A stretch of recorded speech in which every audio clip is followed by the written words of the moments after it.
জোৱাই আৰু এক ডিষ্ট্ৰিক্ট, শ্বিলং আৰু এক ডিষ্ট্ৰিক্ট, আৰু যে ৱেষ্ট কাছি হিলছ না এটা নংষ্টইন পৰ্ব, এটা আৰু 2-3 স্পট আছে খুব দূৰৈ যাওয়া খাইব 3-4 ঘণ্টা 4 ঘণ্টা 5 ঘণ্টা এই রোডই এই রোড না ওই শিলং রোড। আচ্ছা ওদিকেও মানে যাওয়া যায় কিন্তু লম্বা। আর আমরা এটা কই যাচ্ছি পেপে ফলস।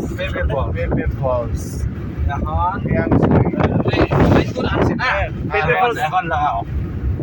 এই পেপে ফলস আগে পড়বে না পিয়াংসুরি আগে পড়বে? একই না কারণ নিচে ও ও পিছনে নিচে নিচে তাহলে আমরা ওখান থেকে ঘুরে এসে পরে ক্রাইসুইট নামবো।